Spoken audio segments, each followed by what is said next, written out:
Hi guys, welcome back to another episode of the Storytime Society. I'm your host Jamie and I'm so happy you're here. I'm so glad you're alive. Thanks for tuning in.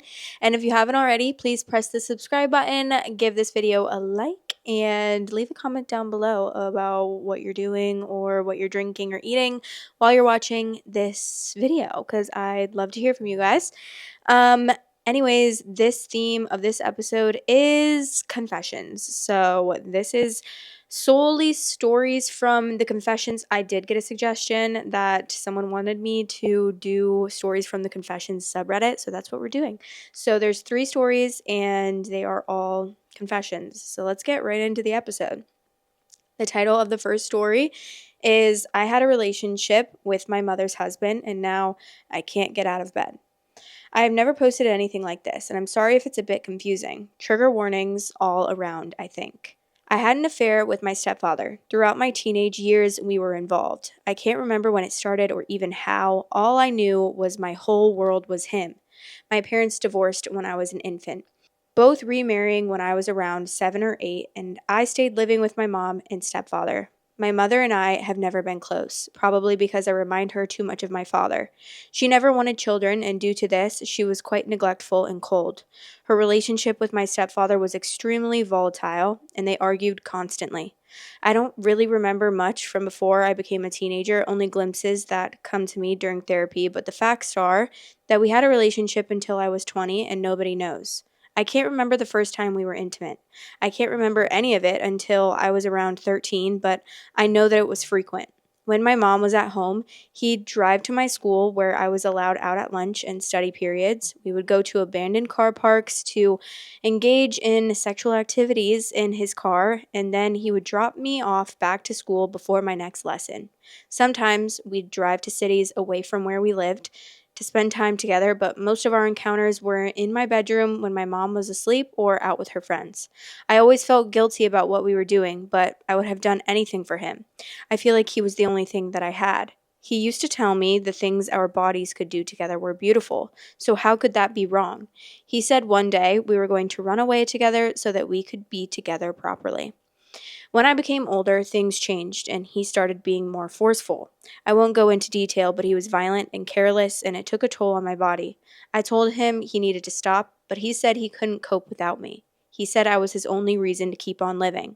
I moved out from living with my mom and stepdad when I turned 18 because the guilt was eating me alive. We kept contact via text, but I only saw him in person occasionally after I left. A year or so afterwards, he was sacked for sexually harassing and assaulting a lady in the building where he worked. When my mom heard about this, they split up and he quickly moved abroad. After I found out what he'd done, I lost it completely. I always believed that he was a good person, and I never blamed him for anything that happened between us. He looked after me and made sure I had everything that I needed. I've been in therapy for 5 years, so I know what happened was wrong, but I can't bring myself to tell anyone in the family about it. It took 3 years of intense therapy for me to even be able to consider using the phrase abuse. Everything we did, I wanted to do. It's been a few years since he left. I've been in psychiatric hospitals, rehabilitation centers, and countless therapy groups, and nothing will shift the guilt and shame that I feel. My mom lives by herself now. She struggles with alcohol and other destructive behaviors. Most days, I can't get out of bed. I can't shower with the bathroom lights on or even let another person anywhere near me. I see all the other people my age moving on with their lives, and I'm stuck. I feel disgusting and like I need to be punished for the things that I did.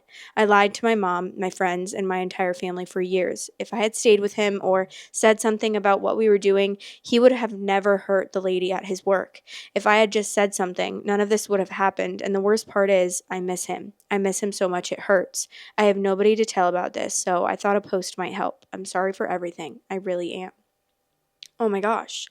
Okay, well, that's so sad. And like, obviously, I can say so many things right now, right? But it's like, this is such a deeper issue and such a deeper problem, and it's way more deep rooted and serious than any words could really say.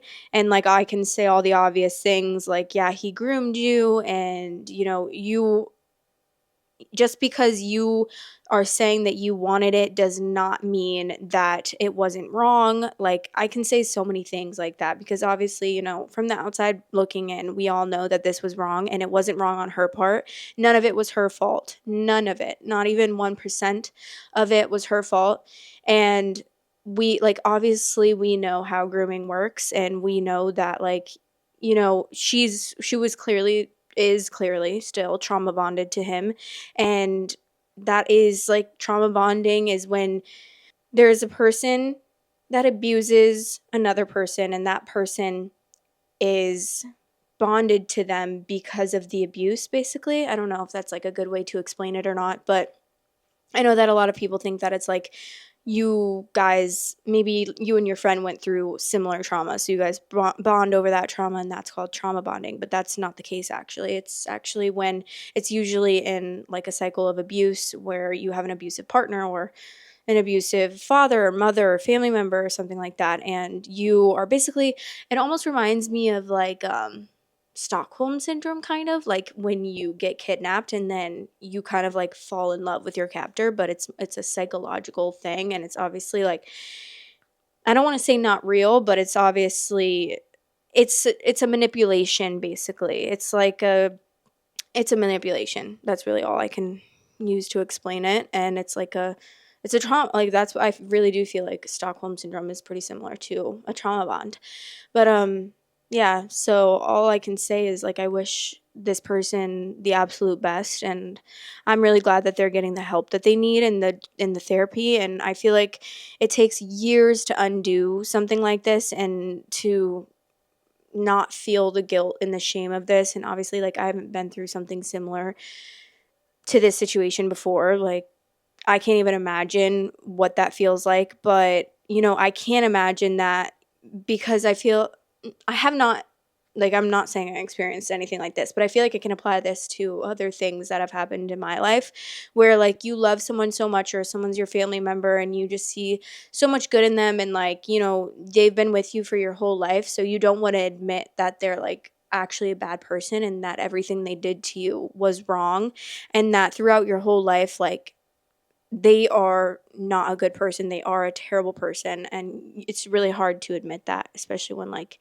it's a family member or someone that you looked up to or someone that cared for you throughout your life. So, yeah, I can understand how that would be really hard. But let's read some of the comments. Someone said, "Oh, you poor baby. I'm so sorry that you're going through this. It's not your fault. I'm really, really sorry. I'm sorry you went through this. You were not intimate with him. You were R-worded by him. You were groomed and manipulated. You're the victim here, and mind this, you have nothing to be blamed for. This man should be in jail for what he did to you, and when he couldn't abuse you, he tried to abuse another woman. Stop blaming you for being the victim of an abuser. You lied to your mom because he did manipulate to do so. You had sex with him because he manipulated you to do so. You have the problems you have because of him. I send you a virtual hug. Take it if you want it whenever you need it." I agree. I agree with all of that, but obviously, like, it's, you can say, stop blaming yourself. Stop blaming yourself for this and that, but it's just not that easy, obviously, because I'm sure she would stop blaming herself if she could, but she's has to endure a lot of trauma and a lot of undoing of all of the trauma that he caused her. And I'm sure this was going on as soon as she was little. Like, I can only imagine that this was probably, especially, it's definitely like a red flag that she doesn't remember, like, pretty much any of her childhood. That's definitely a coping mechanism and something that your brain does to protect you. And so I can only imagine that's probably what was happening for most of your life, even as, like, young as you were when your parents first got divorced and they got married. Okay, I'm gonna read. Oh my gosh. Sorry, I can't read that. This comment is actually, like, a whole other story. Okay, I'll read this one. You not remembering at 13 years old is a major red flag that he was R-wording you as a child. This was not simply grooming. This was R-wording a child. It doesn't matter whether you wanted the relationship or consented. You were legally and morally unable to consent to any activity with your stepfather. Fawning over an abuser is a common survival strategy. Your mother turned a blind eye to a predator in your home and left your stepfather to abuse you. I know you feel like this is all your fault, but it's not. Your stepfather's violent behavior at work proves that he's a dangerous sexual predator. I am glad you're receiving help now. You don't deserve to feel like a monster for what someone else did. You did not have an affair with your stepfather. You were groomed and R-worded by your stepfather. Not one single part of the relationship was consensual. He would have continued to R-word you if you would have continued to live at home. Yeah, 100%. None of it is her fault. None of it is at all even remotely her fault or anything that she could have even controlled, because I'm sure even if like, and I'm not saying that like this makes it any different, but I'm sure even if she didn't like consent, which obviously that's not what happened, but that's like, you know, how she views it, I'm sure that he would still like force it if she were to reject it, you know, and then like I don't even know. Even if that wasn't the case, like still, this is like it's still none of her fault, but I'm just saying like you get what I'm saying. But the next story, the title is my brother went from unaliving animals to being a kindergarten graduate. My brother is 6 years old. I'm 28. To make things as simple as possible, my parents suck.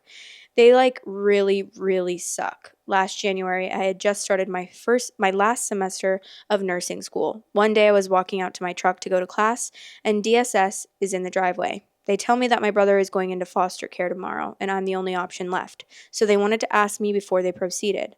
I didn't even know my brother had been taken or anything that had been going on.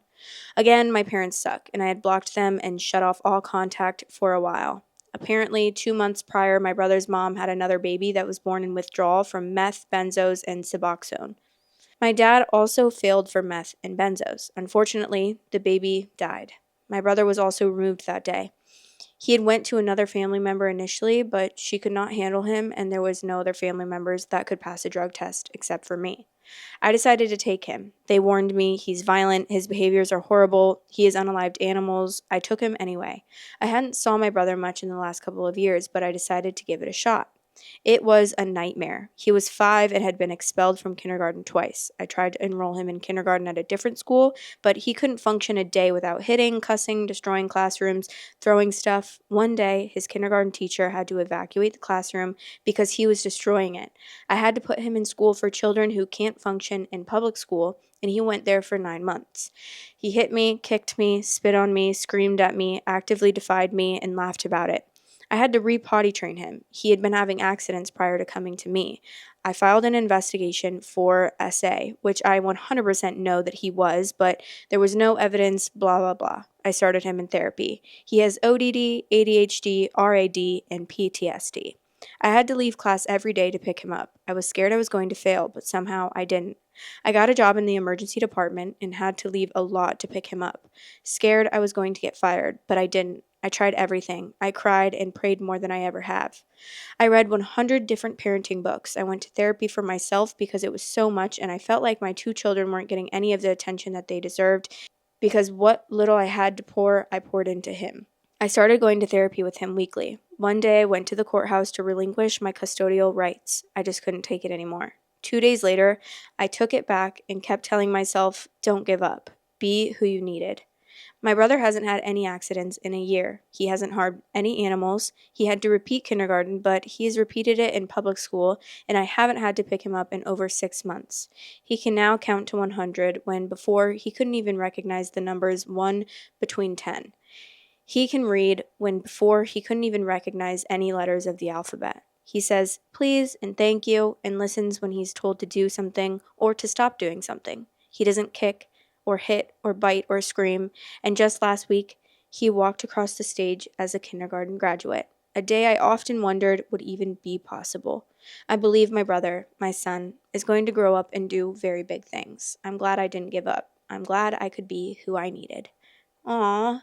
Hi guys! Sorry to interrupt, but if you want extra content weekly, go to my Patreon. It's patreon.com/storytimesociety. If you want to listen on Spotify because you're trying to fall asleep or you're driving, then head to the link in the description. And if you're there and you don't mind, please rate me 5 stars on there. It really helps with the algorithm. And then the last thing is we have a subreddit linked below. We have a lot of things linked below, but the subreddit, you can share any stories that you want to share. Okay, thanks. Love you guys.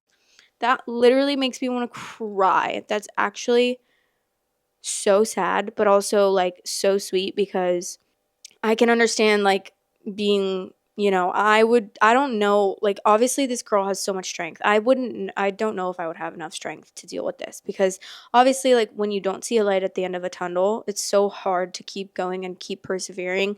And it just feels like, I don't know. It would just be really hard. Like I'm sure I would, but it would be really, really hard. It would be like I would struggle so much, just because obviously like something like this is very hard to do. And it's very like frustrating, and when you don't know if things are going to get better, it's just very discouraging.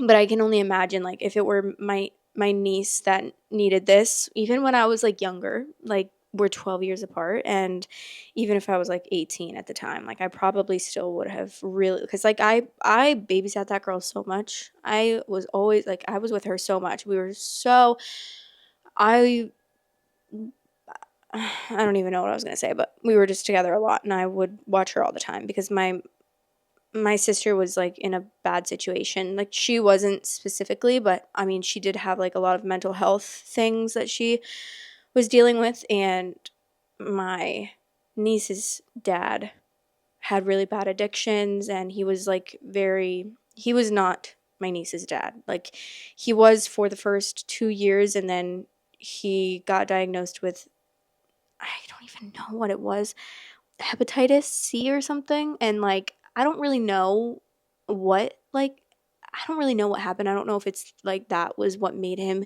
really go downhill after that, or if like he kind of already had that in him. I don't know. But like, how I interpreted it was that after this diagnosis, he kind of just gave up and started drinking a lot, and then drinking turned into drugs, and the drugs got harder and harder, and that turned into like being homeless and or dating women just for drugs, and like wanting to be, obviously I know addiction, and it's really hard because a lot of people don't understand that addiction is really a disease, and it's not just like stop doing it. Like don't be addicted then. Stop doing drugs, like it's just not that simple, and it's really hard to explain to people that haven't had someone like that in their lives, or haven't had to deal with someone like that close to them, or even like just aren't educated on that. And it's really hard because I can understand how it looks from the outside. Like when you see someone that's addicted to drugs, it's just like, well, that's your fault. But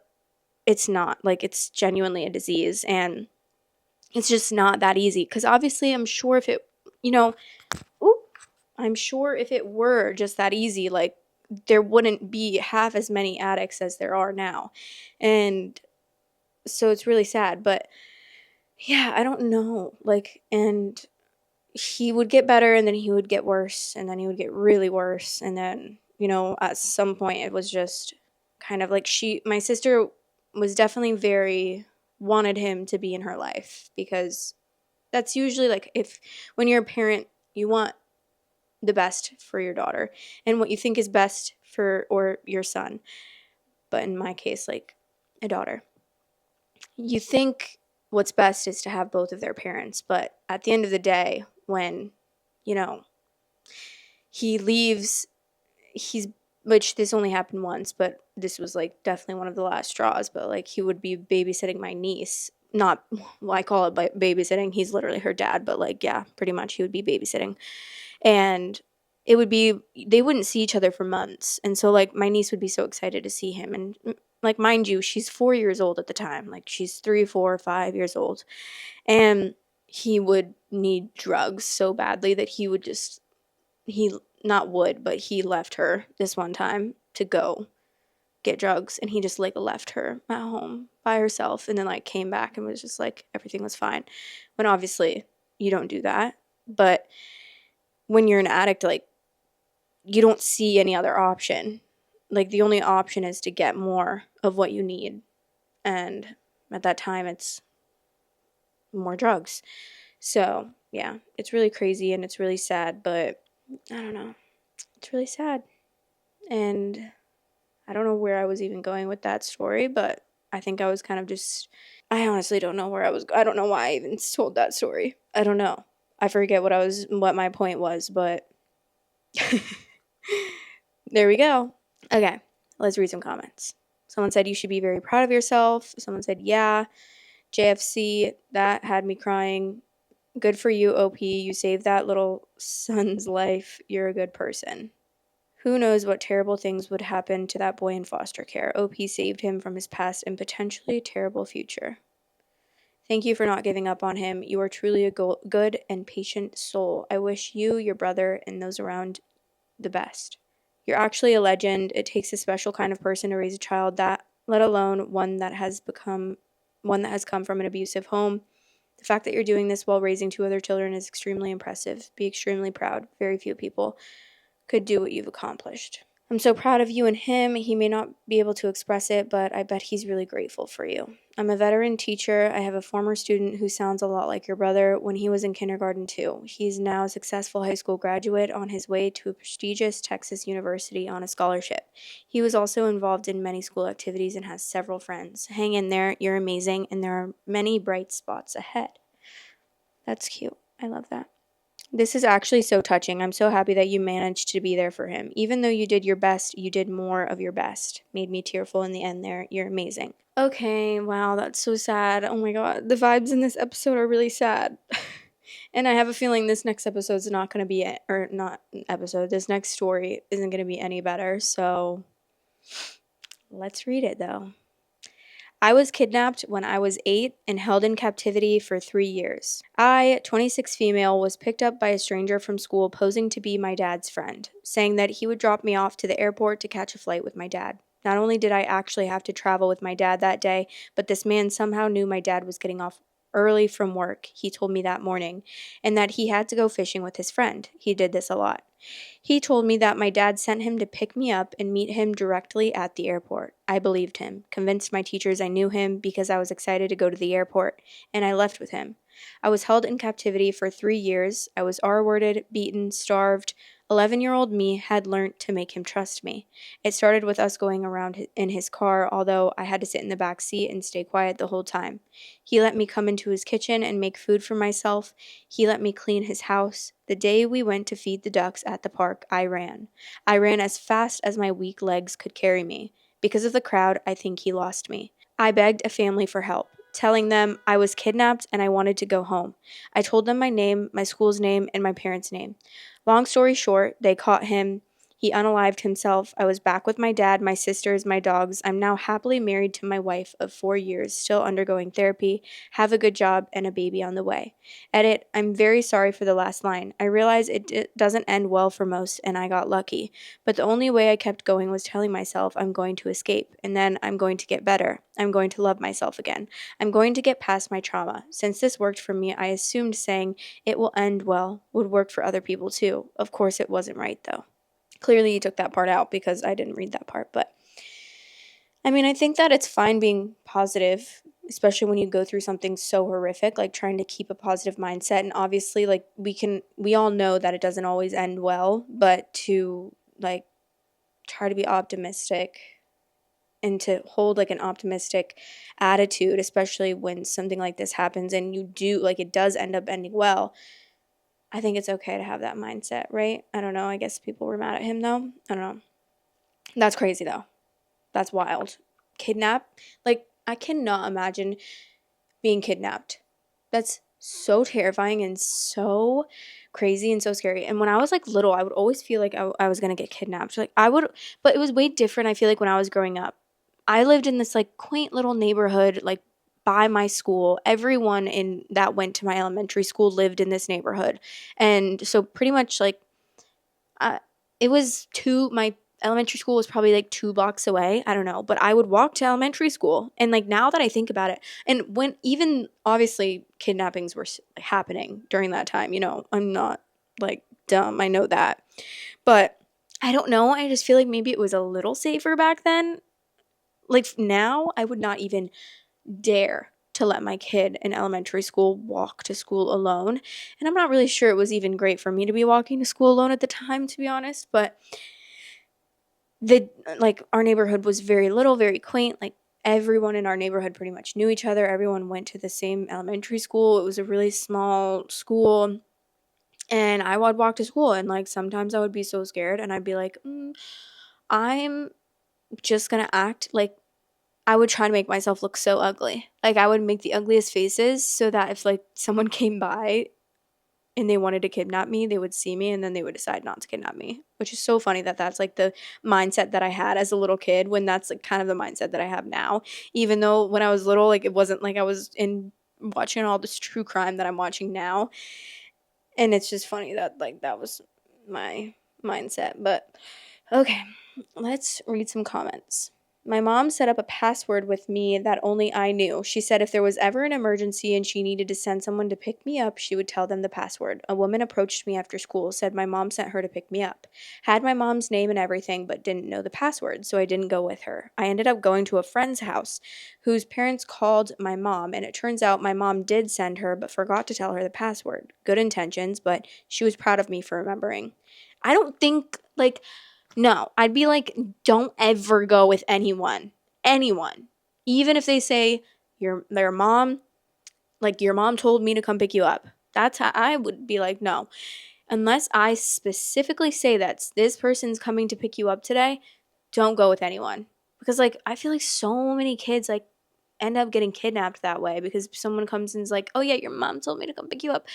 And then it's like, you're a kid. You're not expecting someone, like, is going to come kidnap you. You're not expecting that to happen to you. So you're just like, oh, okay, my mom really must have told them. And especially if they're, like, this person, OP, saying all of these, like, details that clearly align with, like, his dad and what's actually real in his life. So it's like, what other reason, you wouldn't think I'm going to get kidnapped right now. You would just think, oh, okay, he really must be, like, he knows all these details, so he must be telling the truth. Someone said, LOL, my mom did this too, and she legitimately sent a family friend that we even already knew to pick up my brother, but she forgot to give her a password, so he screamed and ran away when she didn't know it. That's hilarious. My mom had that password, and the one time I used it, she called me lazy and told me to walk home. Wait, what? Okay. I'm really sorry I was snatched as a kid too, but for a much shorter time. I only had to starve for 4 days, so I couldn't imagine how horrible for you it was. I remember dry heaving and feeling like blood itself was turning thick after no food for that long. I was 7 or 8, but the whole thing was a literal nightmare. I'm sorry that you had to suffer like that. I don't know if there's anything else to really say. Some people are really evil in this world.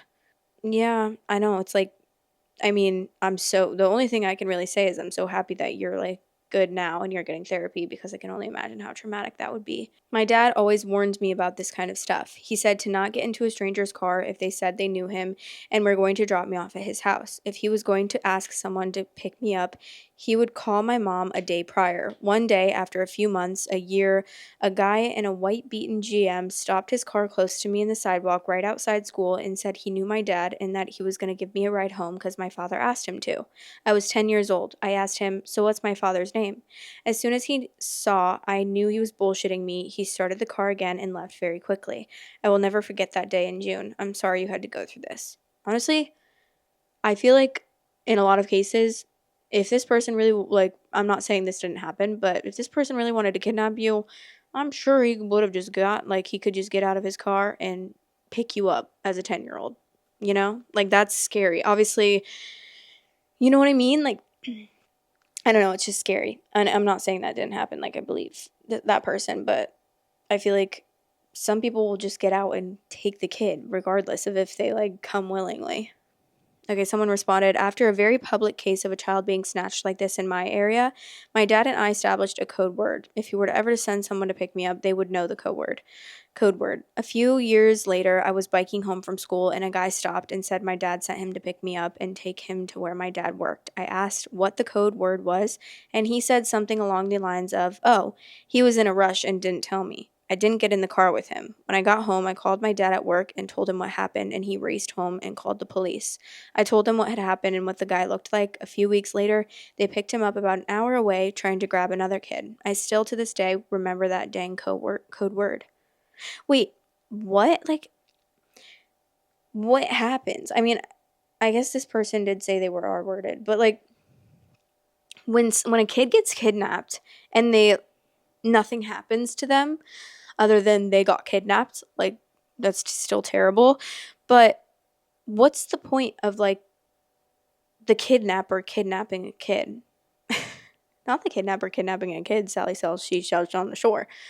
You know? because obviously in this case it was like, I would assume sexually motivated, which is terrible and so sad. But I know that there are cases where it's like nothing nothing in that sense happens to the kid. Does the kidnapper just want to have a kid in their house? Like, I don't really understand that. Because that happens, right? Like, kids just get kidnapped and, like, they don't get, like, tortured or anything. They just kind of keep them hostage. I wonder what the reason for that is. Like, why. Obviously, they have issues, but I don't know. I'm asking, like, the most dead end question ever that probably doesn't have an answer to it, but that's how my brain thinks. So, but anyways, that's the end of this episode. So, I mean, I feel like I don't really have much commentary to make because all of those were it's not, yeah, all those stories were very sad. I mean, not very sad. Like, honestly, I forget what the first one even was, but the last two were definitely like they had good endings, right? They all had good endings. Oh, the first one didn't, though. Well, no, the first one didn't have a good ending. Not a bad ending. Like, obviously, she's getting help now, which is good, but she still feels like it's her fault, so that's really sad. But let me know what you thought about the theme of this episode and also the stories that we read. Um, Obviously, that was a very heavy episode, so I am so sorry if you're wanting something light today to listen to. But I love you guys, and I hope that you enjoyed this episode as much as you possibly could. And I'll talk to you in the next episode. Bye! Love you guys. Thanks for watching. Please like, comment, and subscribe.